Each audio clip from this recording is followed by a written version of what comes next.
Before Stranger Things and after the Goonies was Monster Squad. Here we follow another group of kids on bikes, defending their hometown from a sudden attack led by Dracula and his own group of Hollywood's horror icons. And naturally, the kids make it their instinct to beat the shit out of them. I managed to find a VHS copy of this movie when I was little, saw it, and thought it was the raddest thing ever. It's pure 80s popcorn entertainment with great practical effects and a healthy amount of one-liners. Go it!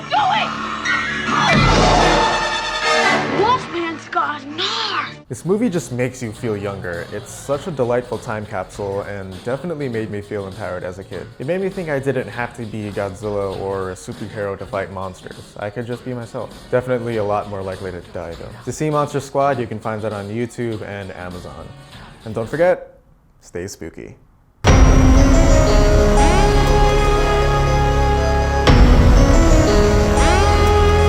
Welcome to Nightvale is a narrative podcast presented as a radio show for the fictional town of Nightvale. The show reports all the strange events within Nightvale and the even stranger citizens that live there. This podcast is bizarre, to say the least, but at the same time, absolutely brilliant. There's dark comedy, there's thriller, there's mystery, and above all, there's horror.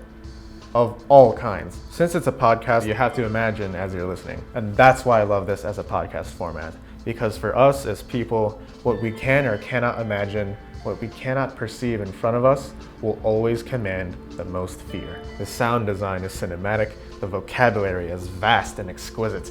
Couple that with an incredible narrator, and you have what I think is a pinnacle of modern storytelling. To listen to Welcome to Nightvale, you can find out wherever you listen to music. And don't forget, stay spooky.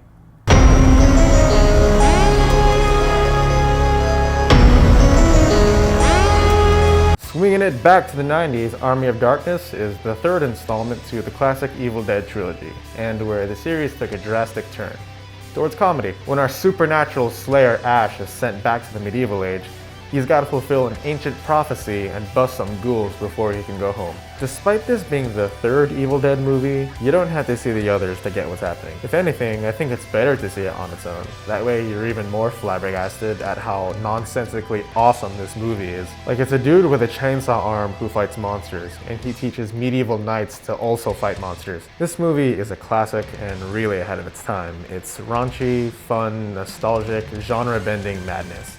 Yo, she-bitch. Let's go. To see Army of Darkness, you can find it on Hulu or Amazon Prime. And don't forget, stay spooky.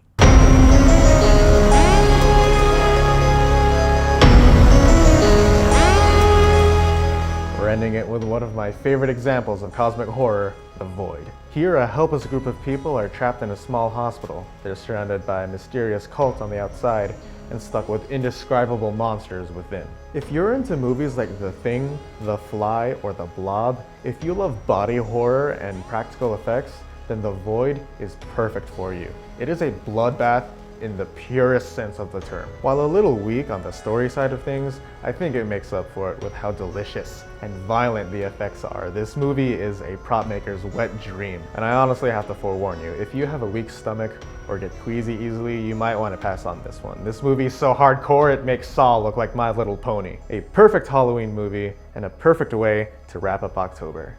Happy Halloween, everyone, and don't forget, stay spooky.